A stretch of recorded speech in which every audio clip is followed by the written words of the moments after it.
Russian President Vladimir Putin and his Chinese counterpart Xi Jinping held bilateral talks in Beijing on Thursday. According to media sources at the meeting, Xi said that the two nations have indeed accumulated a solid baggage of practical cooperation, while Putin said the cooperation between two sides stands as a stabilizing factor for the world.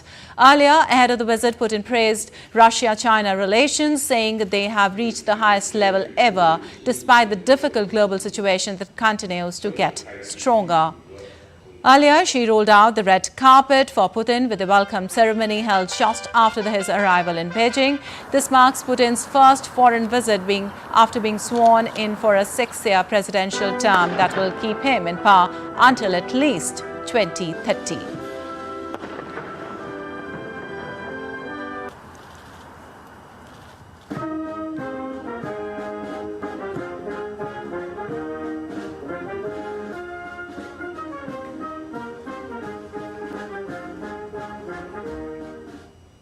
And now Laura Westbrook joins us for more from Hong Kong on this. Well, Laura, old friends meet as Russia presses a new offensive on Ukraine's northeastern Kharkiv region. How do you see this visit, and what can we say about the timing of the visit, since China also proposed a genuine desire to end the war in Ukraine?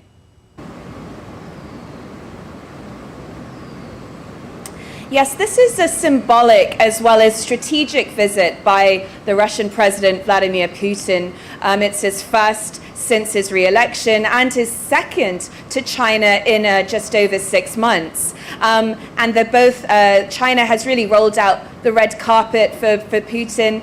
They've had this welcome ceremony outside the Great Hall of the People in Beijing, and they've also held talks. We've just, looking from state-run media, President Xi Jinping said that he told President Putin he's met him more than 40 times and emphasized that maintaining close communication and strategic guidance was key to maintaining this healthy bilateral relationship between the two. And we're going to see later on the two go for a walk outside, the Forbidden City. There will be a gala dinner held tonight, and President Putin is bringing with him his defense minister and his foreign minister, as well as quite a significant trade delegation. So on the cards for discussions will be trade, finance, but also, as you mentioned, the war in Ukraine. Russia will be looking for China to support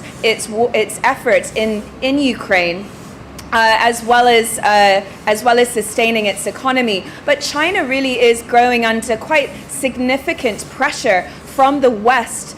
We just had the U.S. Secretary of State Antony Blinken and Treasury Secretary Janet Yellen both visiting China ahead of Putin's visit, and they really pressed China to stop exports to Russia that aids its war efforts in Ukraine. So what people will be watching to see if this diplomatic pressure has any impact on those talks between those two leaders. All right, most important there. Also, as you mentioned, Laura, Putin will also travel to the northeastern city of Harbin for a trade and investment exposition. What all can we expect from that visit?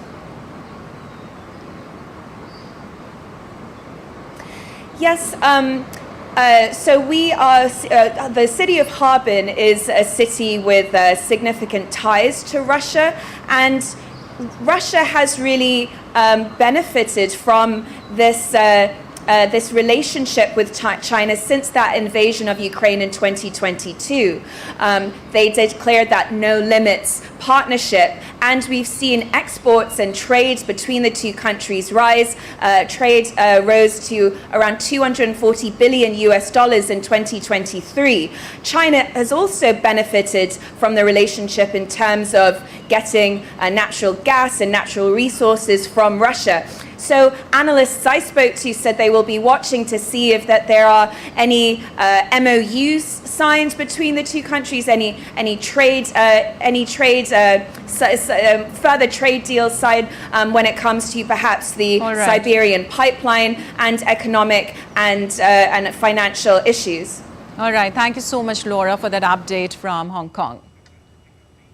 And moving on, higher stakes movement.